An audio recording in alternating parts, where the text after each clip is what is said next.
So ఇప్పుడు మనము కర్ణుడు పాండవులు లేదా కౌరవులతో ఈక్వల్ గా పెరిగాడని తెలుసుకున్నాం. అలానే కర్ణుడి క్యారెక్టర్ ని డిసైడ్ చేసే ఒక 3 మేజర్ తప్పుల గురించి ఇప్పుడు మాట్లాడతాం. ఫస్ట్ ది పరశురాముడి దగ్గర విద్య నేర్చుకోవడం.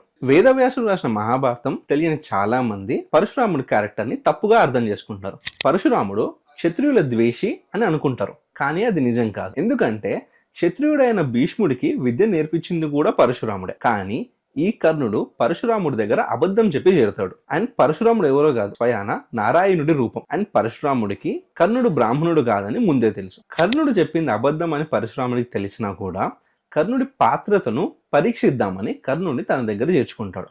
అండ్ మనకందరికీ తెలిసిన ఒక స్టోరీ, ఒకసారి పరశురాముడు సేద తీరాలనుకున్నప్పుడు కర్ణుడు తన తొడపై పడుకొని విశ్రమించాలని పరశురాముడిని కోరుకుంటాడు. పరశురాముడు కర్ణుని టెస్ట్ చేద్దాం అనుకుని దానికి ఒప్పుకుంటాడు.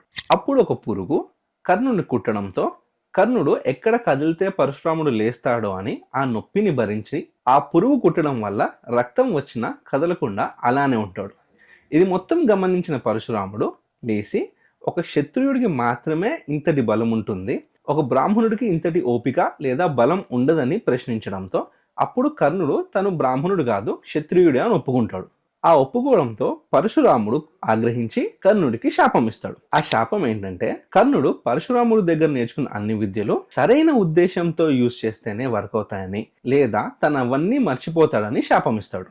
అండ్ ఈ శాపం గురించి ఒక భీష్ముడికి తప్ప ఎవ్వరికీ తెలియదు. అండ్ మీకు ఆల్రెడీ మహాభారతం తెలిసి మీరు గమనిస్తే అందుకే భీష్ముడు కర్ణుడిని యుద్ధ సైనికుడుగా ఒప్పుకోడు. ఇది కర్ణుడు చేసిన ఫస్ట్ మిస్టేక్.